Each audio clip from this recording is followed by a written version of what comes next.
Ahoy there, all you freshwater fans! Welcome aboard the RMSC Wilson. I'm Jan Gurney, Chief Scientist for the Adventure Zone's Underwater Odyssey, and I'll be your guide today. I won't actually be going with you. I wish I could, because there's nothing I like better than riding around in an expensive tin can under 100 feet of ice-cold water. But don't worry, I'll be in complete control of the RMSC Wilson, and you should know that I'm pretty good at this. I once won a Quake 3 championship, so you'll be perfectly safe. I've never lost a crew. Well, not for long anyway. So you're about to get a first-hand look at what's under all that water out there. We're all set in here. You ready in there? Is that a Roger? Great. Okay, your first stop, the docking bay, where your passenger pod will hook up with the primary propulsion module. Docking bay, are you ready? Roger, we're go. Okay, folks. Deep breath, heads up, eyes open, stay focused, hold on tight, grab your socks, and relax. You're on your way.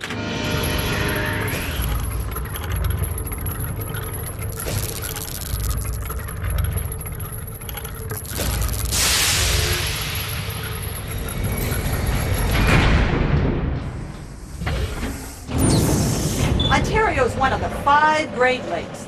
They stretch 1,600 miles, creating a natural border between Canada and the United States. Add the 5 Great Lakes together, and you have the largest body of fresh water in the world. The RMSC Wilson is docked. Thank you, Bob. I'm now initiating launch sequence.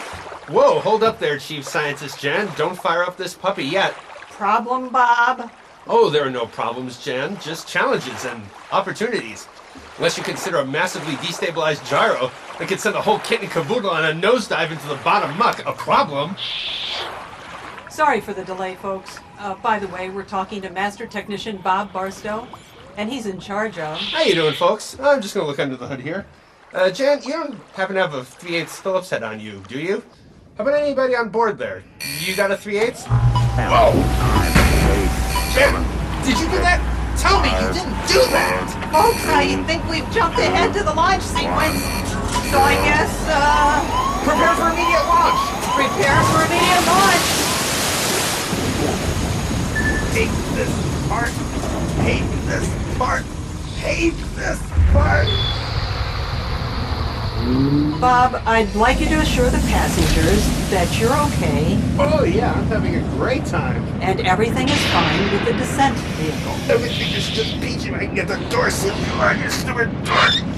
Man, that water is cold. The bubbles feel okay though. Ladies, gentlemen, children of all ages, welcome to Lake Ontario. Directly ahead, one of the hundreds of shipwrecks that dot the bottom of the lake.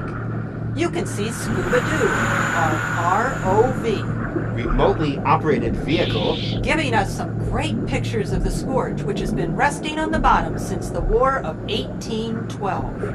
The War of 1812? When was that, Jan? There are quite a few wooden warships down here. Whoa, check out those cannons. Shipwrecks in the ocean are often destroyed by wood-eating shipworms, but shipworms are saltwater animals, so there aren't any in Lake Ontario, which is all freshwater, and the water is very cold. That's why these ships are in such great shape. It's sort of an ice water museum, isn't it? That's a good way to put it, Bob. Okay, we're ready to launch the drifting weather buoy. Is that what I've been sitting on? Ah, well, that explains the strange temperature readings I've been picking up. And now, please step away from the buoy. 3, 2, 1. This buoy will help meteorologists keep an eye on Lake Ontario, which is a big impact on our weather. It's the main reason we get a lot of the snow we're famous for. In fact, we're in the snowiest populated area this side of the Rockies. Hello, what's that? A straight-shelled cephalopod. Thought so. It's looking right at me. It's only a fossil, Bob, but they were giants up to 12 feet long, early relatives of the squid. Calamari giganticus.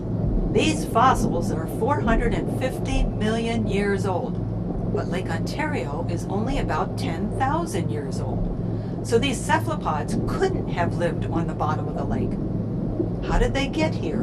Before my time, Jan. The fossils are here because glaciers scraped down from the north, dug out tons of rock, exposed these fossils, and created Lake Ontario. Jan, remember how I always say there are no problems, only opportunities? Yes, Bob, and it's frankly quite annoying. Fine, but from where I sit, it looks like we're doing about 35 knots toward a major opportunity. Everybody okay? Bob? Oh yeah, we're fine. Going straight up is fine.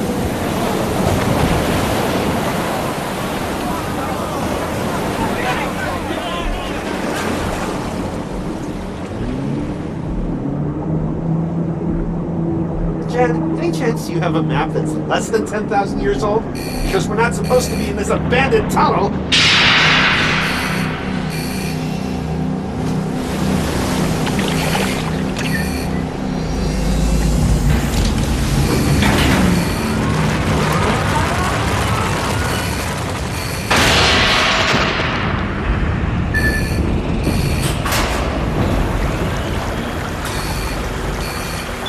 Well, this trip has taught us a little bit about archaeology, geology, and how Lake Ontario affects our weather. I learned that shipworms like salt on their shipwrecks. You can see how important Lake Ontario has been for everyone who's lived here for the last 10,000 years, including us. Whoops! One last thing I'd like you to take away from your underwater voyage. Lake Ontario is part of a very fragile ecosystem, sensitive to runoff of farm chemicals and waste from cities and industries. That's why we have to do our best to keep it clean for another 10,000 years, at least. Here you are, safe and sound. On behalf of the entire crew of the RMSC Wilson, thanks for joining us, and we hope you enjoy the rest of your visit.